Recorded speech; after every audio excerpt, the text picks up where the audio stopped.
Hate waiting a week for the next episode of Radio Rental? Subscribe to Tenderfoot Plus to get early access to episodes, ad-free listening, and bonus scary stories. Visit tenderfootplus.com for details.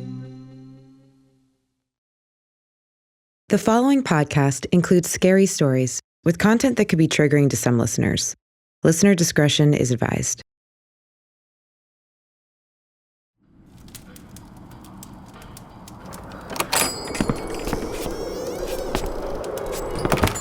Hello! Welcome in to Radio Rental, where I, Terry Carnation, Terrence Carnation, house a collection of VHS tapes containing the scariest true stories you've ever heard in your life. That's right, Radio Rental is a cozy little video rental shop in... location redacted. I actually don't want to tell you where we're located because, well, frankly, some of you are very weird. You've already proven that you're into creepy stuff just by showing up again today. Anyway, we're located somewhere cold. Now, don't go digging any further than that. That's the only clue you're getting. So, because of this chilly winter storm, I've got the fire going, keeping my toesies toasty. And I know what you're thinking. Wait, you have a wood-burning fireplace inside of a video rental shop? Yes, I do. And no, it's not up to code, you fucking narc. Ooh, it's spooky out there. Ooh, do you hear that wind? Spooky out there. Perfect mood for a scary story, no? Let's pop in the first tape.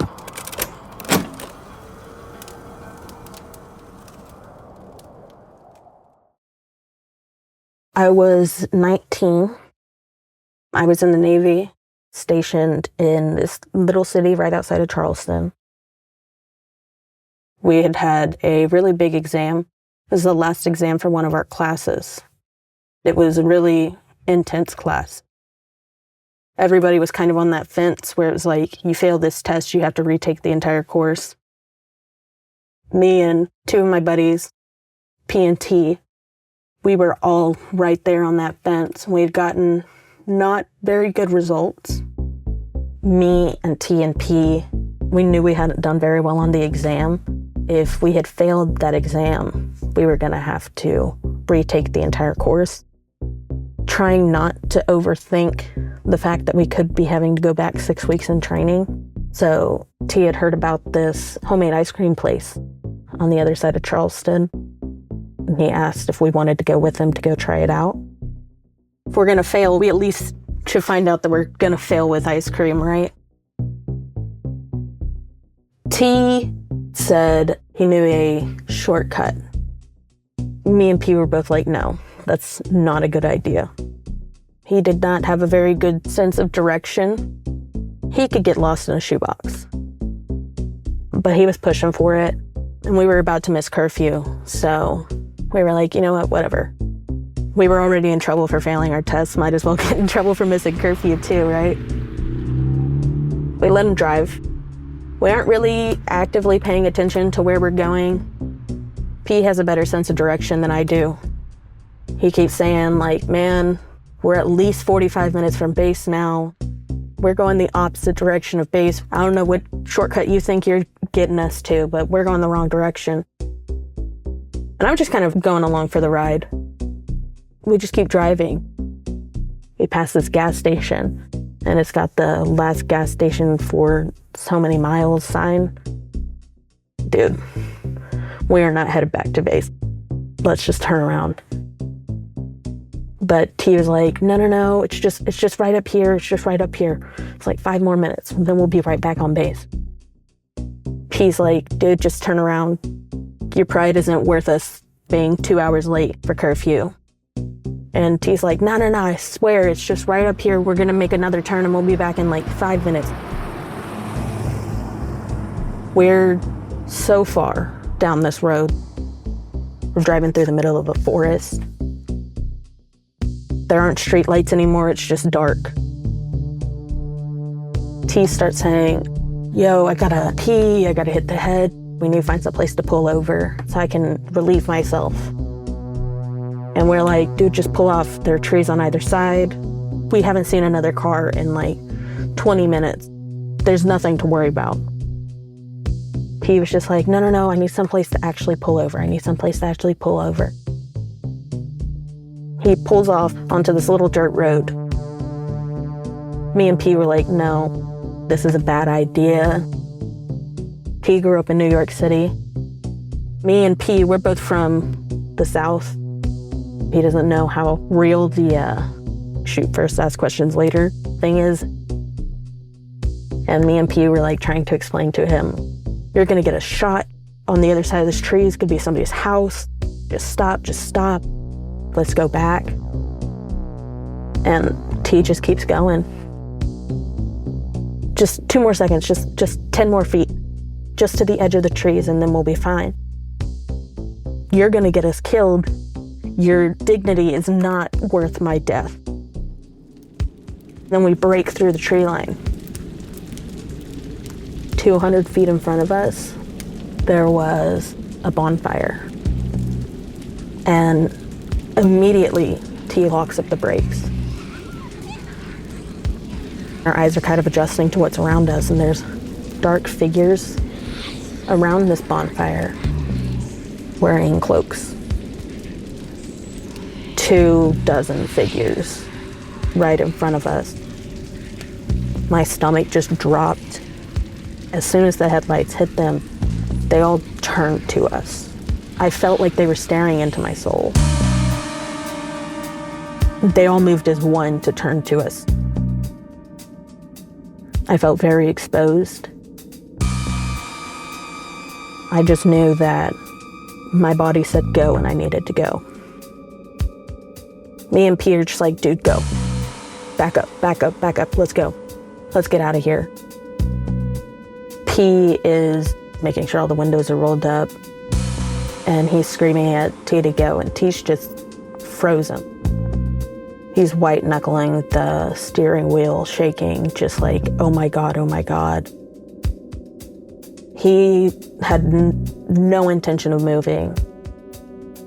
I knew that if they got to us, something bad was gonna happen. I thought we were gonna die. I thought we were gonna be one of those groups of people that just disappeared mysteriously, never to be found. My fight or flight kicked in, and I just needed to get out of there. I was in the back, and I actually reached up and put the car in reverse and started slapping him, go, let's go. And that's really whenever he came back to life and started backing up.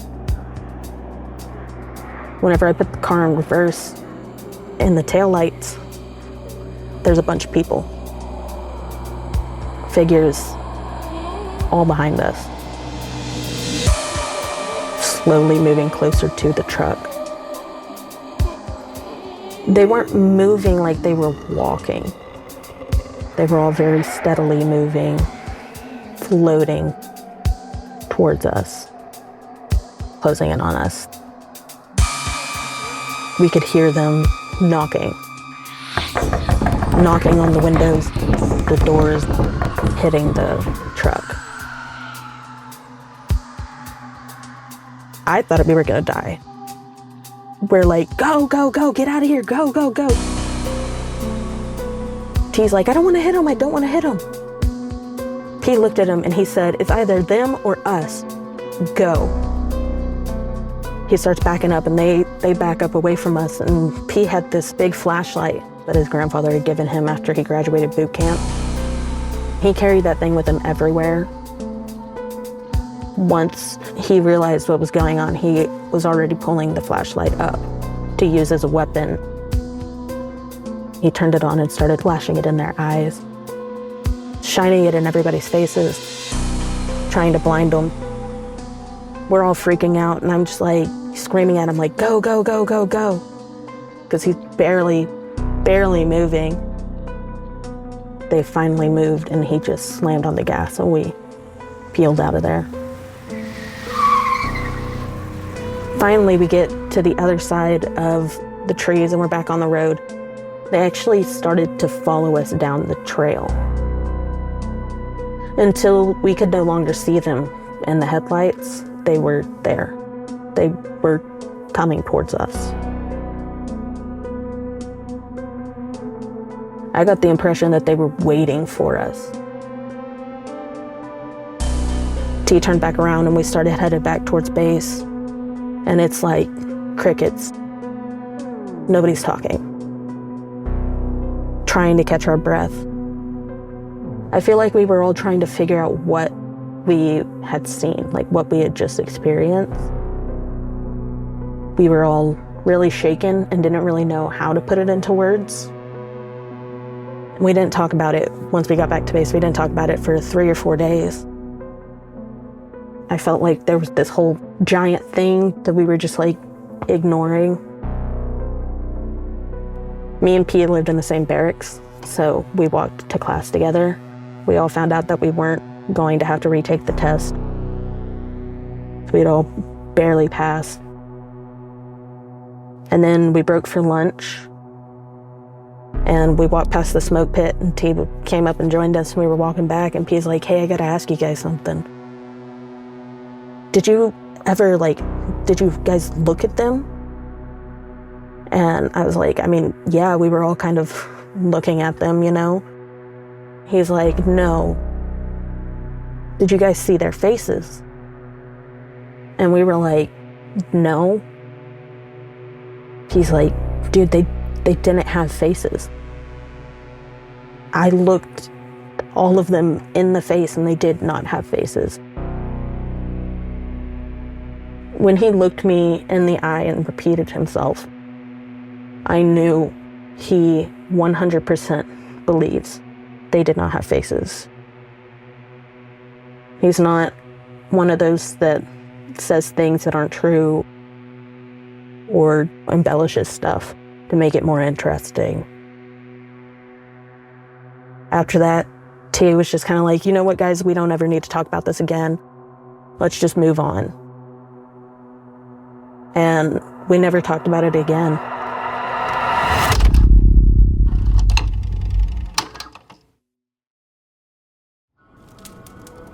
Ooh, chilling. And speaking of chilling, it's getting cold in here again. Colder than a witch's nipple. Move over, Malachi. I need to poke the fire. Don't sit so close, you're gonna singe your whiskers off again. And then your spatial awareness will go to shit. I don't have to deal with that. I don't have to guide you around on a leash. There we go. Warming up. Now, time for some ads.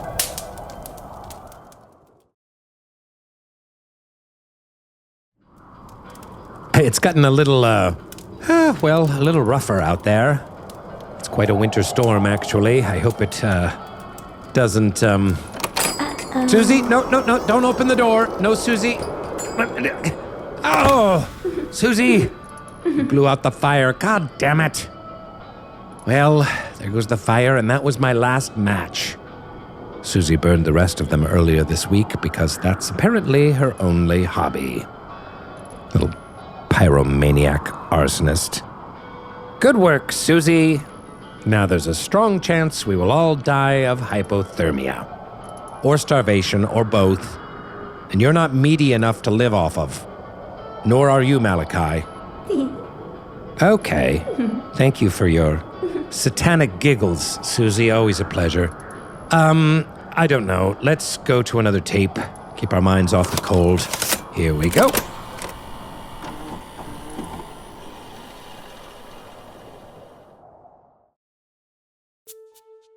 My best friend in high school, his dad owned a used car parking lot.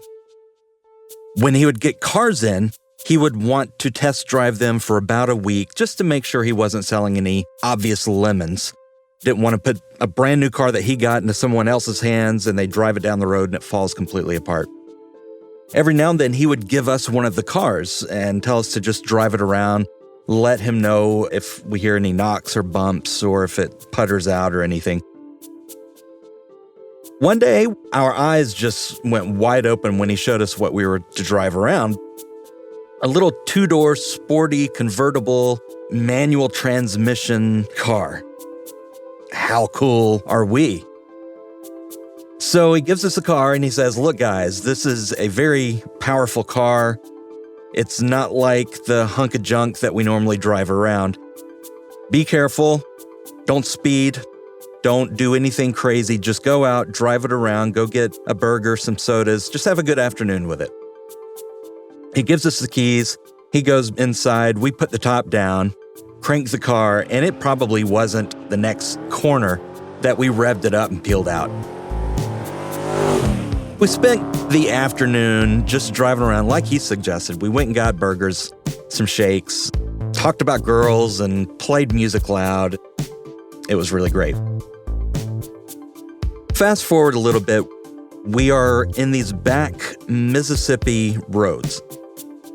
There's this one road had a long stretch. I would say about a mile long. The road was elevated probably about 15 feet with these really steep embankments on both sides. There's nowhere really to pull over, and he just gasses it. Gets into fifth gear pretty fast. We're driving along, and right in front of us was a car that was very likely going the speed limit. But to us, he was going way too slow. So we get up to the car, get pretty close to the rear end of it. My best friend, he says, "Hold on." He downshifts, revs the engine up, swerve into the other lane to pass him. And immediately there's a car less than 100 feet, 1 second away from us. I see the guy. I see him clear as day through his windshield. Both hands are on his steering wheel. He braces. And you can tell he's slamming on the brakes because his whole body goes backwards. Both my friend and I, we both yelled, "Oh shit!" Grab onto the oh shit handle. Grab onto the dashboard. Clench your teeth. All of your muscles are just locked shut. You feel your heart bumping. You feel the adrenaline going through your veins. You taste it. There was no room to get back into our lane. If we went the other way, we would have hit a tree. My eyes clenched shut, waited for that inevitable crunching metal, glass everywhere, completely losing control, going over the edge, and it never came. What the hell happened? You give it a few minutes waiting to feel the pain. Open my eyes, expecting my friend to be huffing and puffing and be like, "Holy shit, dude, I can't believe we did that." That's not what happened. I look over, his arm is out the window. We're in the normal lane, just driving along, and nothing. I look around, the car that we tried to pass wasn't there. The car that was coming at us that we were supposed to crash into wasn't there. It's almost like that entire series of events, that 5 seconds, just didn't happen. It was the same beautiful day, same stretch of road. As far as I could tell, we were in the same spot that we should have been going forward. Every single thing was the exact same, except for the two cars that should have been there were not. Why aren't the cars there? Why aren't we dead? Why are you normal? What's the first thing you ask? The confusion in my head kind of took over more than anything. I do not understand where all of these cars went. I don't understand how we didn't crash. I didn't understand why my best friend didn't have any reaction to it. You get to a certain point to where you're past the point of asking what the hell happened. We were alive. Everything was good. And so I just let it go. Fast forward to 5 years ago. My best friend at the time, we ended up in the same town together for like the night. We ended up going out to get some beers, hang out and talk. This has been on the back of my mind ever since it happened. So that's kind of when I brought it up. I was like, "Hey, remember that time your dad had the Mazda Miata and he gave us the keys and we went driving around?" And he's like, yeah, that was a good day. "Do you remember when we came up in that car and we passed it and another car was right there and we almost hit it?" You could tell The memory flooded back in. His face went white. I could tell the fear of that moment came back to him. He's like, holy shit, yeah. He said, what happened? What happened right there? I don't know. I've been thinking of this for 20 years, and I don't know. I was hoping you would tell me what happened while my eyes were closed. You obviously saw it. You avoided it. I don't know how the crash didn't happen. What happened to that other car? And he goes, I don't know. I don't know how we avoided that. Me neither. And that's kind of just where it went to die. I started hearing about these things called glitches in the Matrix. There's a lot of people out there who have had very similar experiences such as this, where your position in time and space seems to come unstuck from here and go to a different one. And if you believe all of this stuff, we died in this wreck. We crashed into this car. It was a bloody mess. Maybe a head went flying. Whatever happened, we died in that wreck. Our consciousness changed timelines into a timeline where we didn't die. That is how I'm continuing on with this timeline. What's strange about that, just last year, he and his family came to visit me. I've told my wife this story numerous times, and I wanted him to relay his side of the story, like what he saw and why it was such a shock with him. Suddenly, while we're all sitting around eating dinner and I'm wanting him to tell the story, he doesn't remember it. He doesn't even remember me bringing it up while we were out having beers a few years ago. He just has no recollection whatsoever of that. That's when I kind of had the idea that something really strange is afoot here. So I didn't pursue it anymore. I didn't ask him anymore. I knew he wouldn't remember it at that point. All things being true, he has also switched timelines. The guy that I had beer with and remembered the story no longer remembers it. If this is all true, it kind of makes me a little sad. I have parents that I love. I have siblings. And if I change timelines, there is a timeline out there that is real, that my parents lost their son. There's a timeline out there that my daughters, whom I love so much, don't exist. I'm just glad I'm in this particular timeline. I believe it was Penn Jillette of Penn & Teller. He said it's so strange that people will experience knocks in the night or gusts of wind, and their first conclusion that they jump to is, oh, ghosts. There's got to be a gazillion explanations for all the different things. I just personally cannot explain this one experience. It was so real and so vivid, and it still remains so vivid in my memory. I considered it being a hallucination. Maybe I dreamed it. But that wouldn't explain away how my friend recalled it while we were out for beers that one night. He remembered it that night, and it really kind of blew his mind as well. To have two hallucinations that are related so well, to come up a third time, and when suddenly he can't explain it, he doesn't remember any of that conversation, he doesn't remember the car crash or anything like that.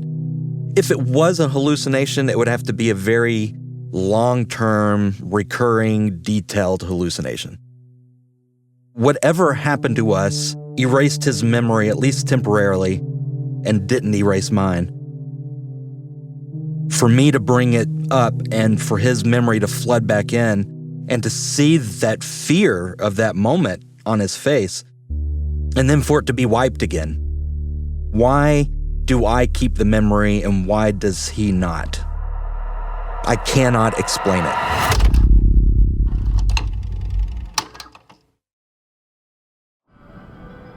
Okay, well, wasn't that fun? Oh my God, I'm so cold. I can't feel my nose.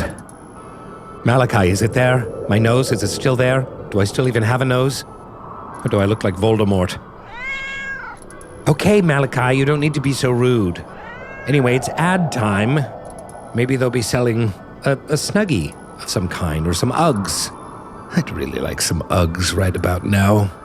Some Uggs with hot coals in them, and a hot water bottle.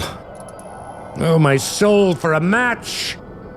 My kingdom for a Snuggie!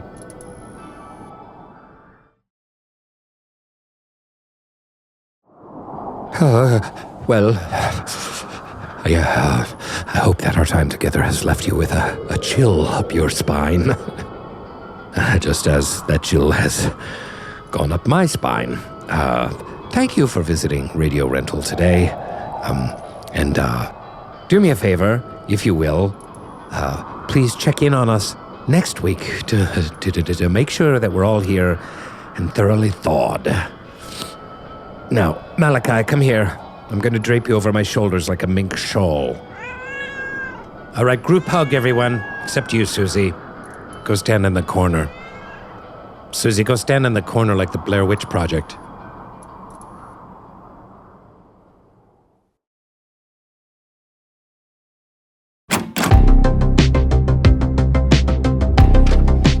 Radio Rental is created by Payne Lindsay and brought to you by Tenderfoot TV. Lead producer is Eric Quintana. Executive producers are Payne Lindsay and Donald Albright. Hosted by Rainn Wilson as his character, Terry Carnation. Written and produced by Meredith Stedman. Additional writing by Mark Lachlan. Supervising producer is Tracy Kaplan. Associate producer is Jaja Muhammad. Editing by Eric Quintana, Mike Rooney, and Meredith Stedman. Sound design, mix, and master by Cooper Skinner. Additional sound design and mixing by Devin Johnson. Original score by Makeup and Vanity Set. Video editing by Dylan Harrington. Cover artwork by Trevor Eiler and Rob Sheridan. Special thanks to Oren Rosenbaum and the team at UTA, the Nord Group, Station 16, Beck Media and Marketing, and the team at Odyssey. If you have a Radio Rental story that you'd like to share, please email us at yourScaryStory@gmail.com or contact us via the form on our website, RadioRentalUSA.com. Follow us on Instagram and Twitter @Radio Rental. You can also follow the illustrious Terry Carnation on social media. Just search @Terry Carnation. On behalf of the Radio Rental store, we'd love it if you'd subscribe, rate, and review. Thanks for listening.